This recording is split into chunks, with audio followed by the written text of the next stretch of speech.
here's Brody Brazil. It is kind of amazing to think that just 5 days ago, if you would have asked me, what's a torpedo bat?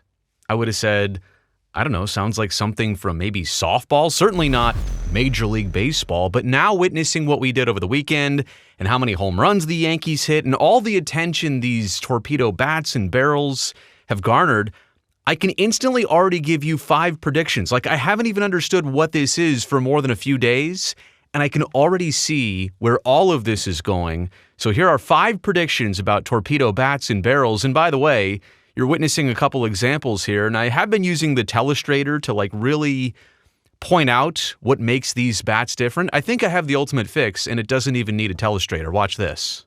Yeah, Austin Wells, you're swinging a bowling pin. Literally the contour of the barrel and the tapering of the barrel to the cup of the bat, it kind of does look like a bowling pin. Now, it's not that exaggerated, and the handle is not that thin. And it doesn't have all the exact shapes, but the bottom of a bowling pin and the end of a torpedo bat and barrel, they kind of have some resemblance. All right, so let's get into these 5 predictions here.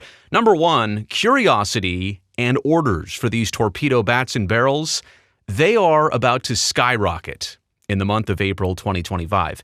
And I'm saying this because people in the baseball community, coaches, managers, players, scouts, hitting coaches, everybody's been aware of these torpedo bats. I certainly wasn't. It was not necessarily on my radar, but you are finding out now that more people were talking about this inside the game, but it wasn't a big deal until everybody saw it and then obviously saw the big results by the Yankees over the weekend. Now, that's not to guarantee that every player or team is going to have the same metrics, like things are bound to improve just because of your bat. No, that's not how it's going to work, and more on that in just a second.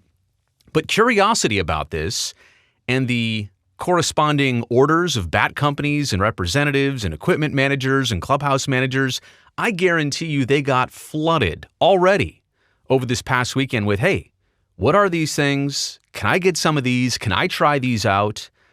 And I'm not saying that everybody's going to instantly latch on and this is going to be for everybody, because I got a prediction on that in just a second. I'm just saying curiosity and orders and conversation, and you're starting to see a lot of players who admitted, I kind of heard about this but didn't really understand it or know about it. Now I'm interested, and why wouldn't they give it a try? Now, when I say give it a try, a bat is pretty intimate to a major league hitter because they have specifically chosen it for its weight, its length, its dimensions, its feel, its color, its everything, right? This is one of the most important choices a baseball player will make. The bat and the glove are probably 2 of the biggest ones.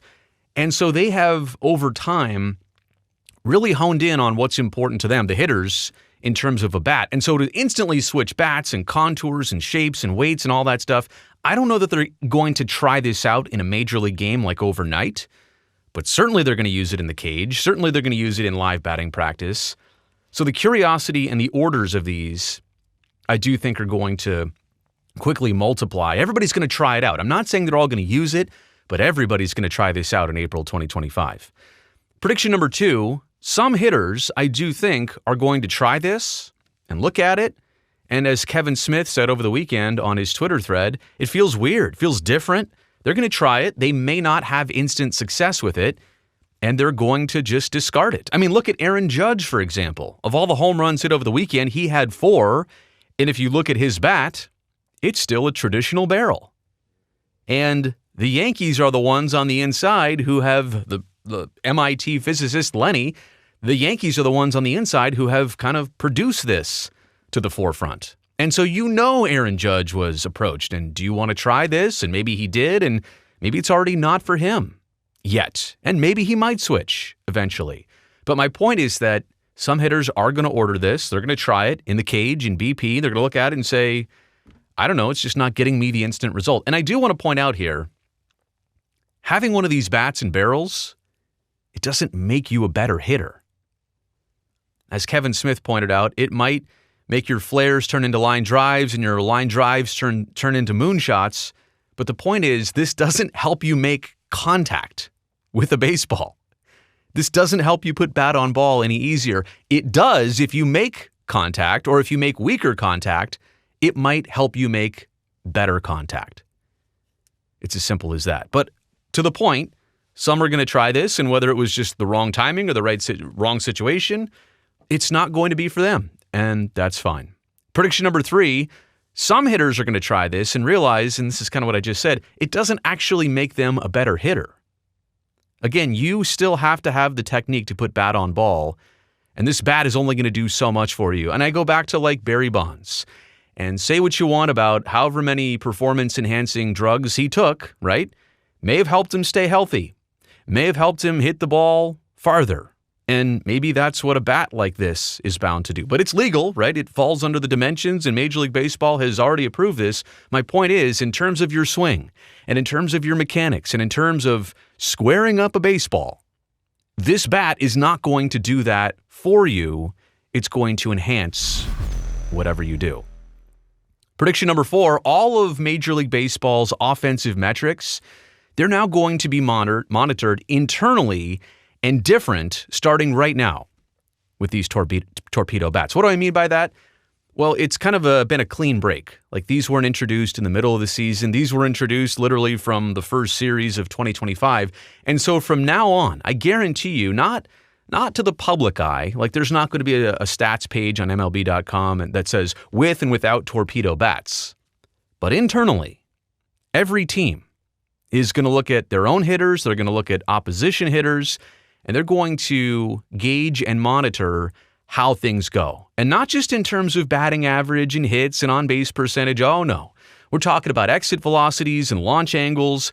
MLB's offensive metrics are going to get dissected big time here in terms of the torpedo bats versus the regular bats, and what difference does it make, and which hitters have them, and which hitters are using them, how much they're using them. All of this internally is going to be meticulously measured starting yesterday or a couple days ago. You understand my point. And so things are going to be viewed differently. Now, maybe eventually there will be a before and after torpedo bats type stat situation. But at this point, baseball publicly is not going to do this, but internally and privately, you better know that they're going to keep track of all this to see what the actual results are going to be. And then last but not least, right, because I do think we are inevitably bound to see more offense because of this. I don't think this is going to make hitting and offensive stats get worse, right? There's no way. There's no way that players adopt this and individual and team stats get worse because of this. So it's only going to get better for hitters and teams and scoring runs. And I know baseball wants this. They want more runs in the game. They want more excitement in the game. And a pitcher's duel isn't as exciting. I'm not saying that's my position or take on it. I'm just passing this along. But pitchers are going to be understandably resentful, and they're going to ask for some kind of corresponding alteration to the rules to balance things out. Maybe the mound gets higher. Remember, there was some talk about the mound getting closer than 60 feet 6 inches, but I do think higher would give them a higher plane, more leverage, more downhill motion. They're already trying to throw as hard as they can, 100,000% max effort every single pitch. It's not the way it used to be, but that's the way it is here in 2025. But they're going to look at this and say, wait, you just let the hitters, or the hitters found something out that kind of bends the rules but stays within the rules. Now we want something that bends the rules and stays within the rules, just to equal things out. So I do think from the pitching community, and I feel like Pitching Ninja ought to be the one to lead this charge from the opposite side. And look, I don't necessarily want to pick a side here, hitters versus pitchers, but I do understand why pitchers would say, wait a second, you just let everybody change the entire physics of a bat. I mean, bats and barrels have looked kind of the same way for many years and decades. And now there's a dramatic change with physics and science involved, and what can pitchers do to compensate? So I do think pitchers are going to ask for something different. Because when you go up there with a bowling pin, like a wiffle ball bat type bowling pin, you're probably going to make some loud contact. And again, I think the biggest point I can make in all of this, these bats aren't going to make you a better hitter. They're just going to make the baseball do different things off your bats. Let me know what you think about all this in the comment section below. Also, while you're down there, thumbs up for making it to the end of this video. That'll greatly help me, this video, and this channel. And one more thing, don't forget to go down there and hit that subscribe button. That way I can definitely see you back here next time.